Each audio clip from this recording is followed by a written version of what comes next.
Guys, blending 101. Today Tim's about to make a Cornerstone blend for a groundbreaking event. The Blendery is moving forward and scaling to a new opportunity to connect with more folks. Could be division, but connection. And every bottle and every opportunity. So Tim's going to blend. So most every event is worthy of a new whiskey, right? Oh, for sure. Especially things that you do. Yeah. And so it's fun to have a unique whiskey to celebrate that event. And then when you go back and revisit that whiskey, you remember the event.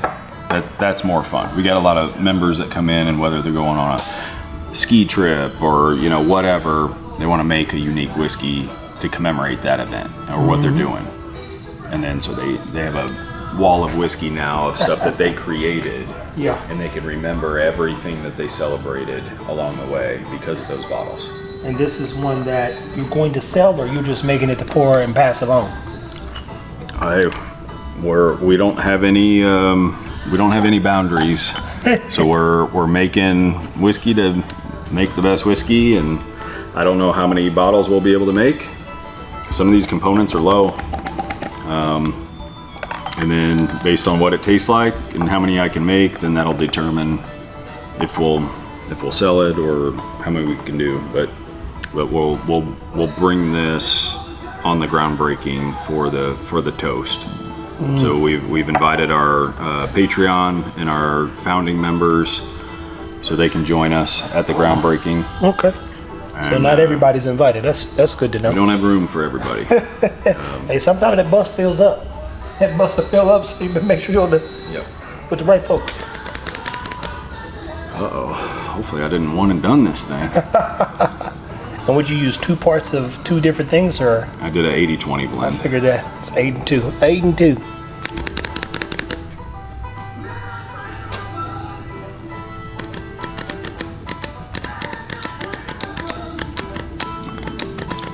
That's pretty damn good. Wow. You gonna try this? No? Oh, you gonna try to? Are we blending together? No, I'm just drinking whiskey. Oh, you're blending. Hey, make sure you purge it and then go in there. Purge it mean what? Push it down and then go in. Don't go in and then push it down. I see what you're saying. Don't contaminate my stuff now. Whiskey contamination. Oh, that's a good one. That's a whole video in itself. Smells like a foot. A foot? Oh, okay. So you're on the right track. You look, you got to keep that. He wants a good funk. You said, man, that's some funky whiskey. You said, well, that's right up my alley, man. Does it taste like a foot? I ain't never had no feet. Back in the day, we had a group come in and they named their whiskey Feet and Cherries because it smelled like feet and cherries. Whose feet they been hanging around? Was it grandpa's feet, grandma's feet, they feet? I don't know. I was in the car once with my grandfather, and he said, "Driver, you take your shoes off?" I said, "Yes, sir." He said, "Put them shoes back on." Oh yeah, I could see you having funky feet. I walked everywhere when I was a kid. With no shoes? They were the same shoes and same socks for a week.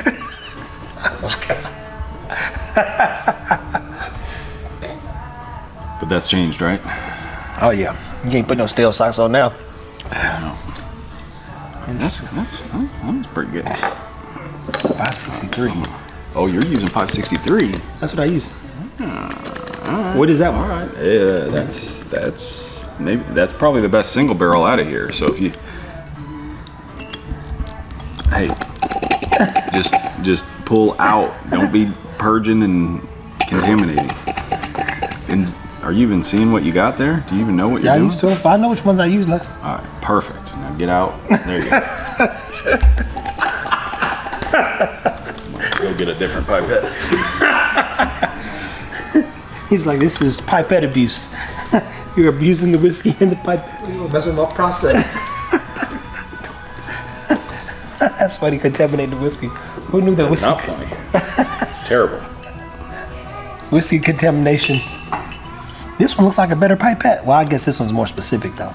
No, on smaller amounts, this one's actually more accurate. Oh, is it? Yeah. Because I usually don't go below 2 on those, and this one can go down to 1. Ah, and give you a good amount to mix. Yeah.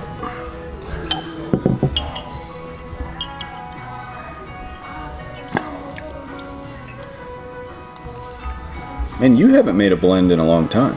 Yeah, I haven't. Since the General? Yeah, man. Damn, that was 2 years ago. Hey, At Chris. least. What's up, Kluber? That is true. Cause it's been a while. I'm about to get back in my blender. You know, but Chance blends enough for all of us. I think he's in here once a week, right? Once? I mean, well, he's in here once a month blending. Technically, he's in here twice a week. Those are conservative numbers. Yeah, he's like once a week blending. Yeah. Okay, I got your feet thing on this one. Must be that barrel. Yeah. See, sometimes they But you can tweak it to something good. Actually, both these have funk on them. Oh. Sometimes I think y'all think I'm making up stuff, and I do half the time. But but a good portion of the time, I was like, oh, I'm being dead serious. This had something very pungent on it.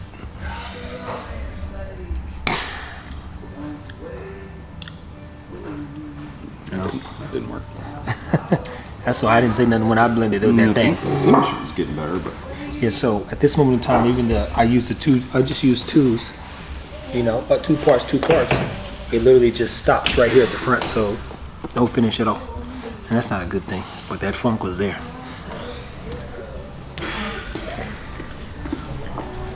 This is what you call a spit cup. 561 is fruitier. It's This one's darker, more complex.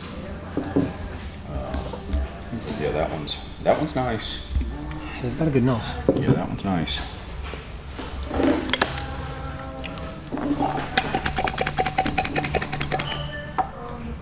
Were you using 1205? Yeah, I use 12 on. I want to try that. It is. Yeah. So 563 is the fruity one or 561? 61 is fruity. Okay. Because 1205 I haven't done anything with, so I'll get to know it a little bit.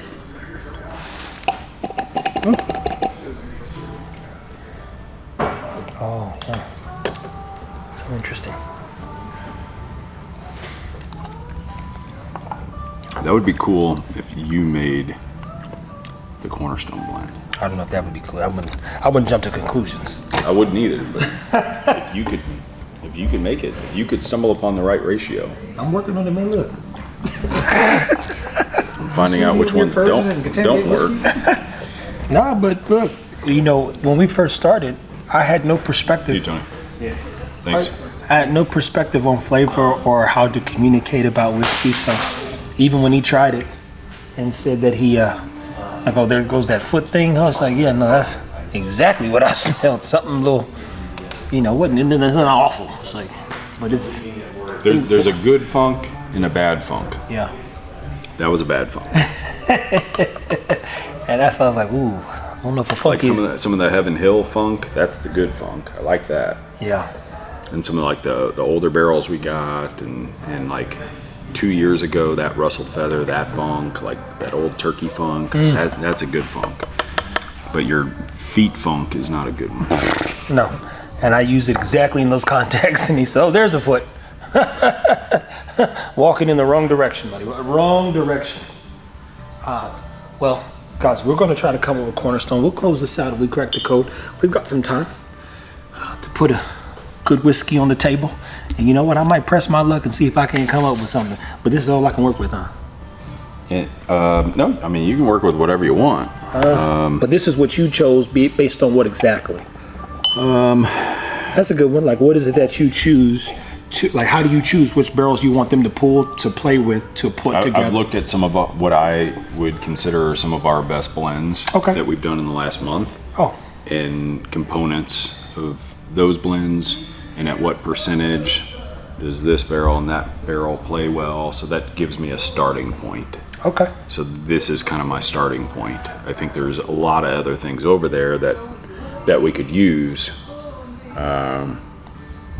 But I'm trying to find something that I know works, but you know, tweak it just a little bit, because every little tweak just creates a totally new whiskey. So tweak it in a way that's like, wow, here's a new profile, but from similar lots of similar barrels that we know works. Makes sense, guys. Well, if ever you again considered blending, this is blending 101.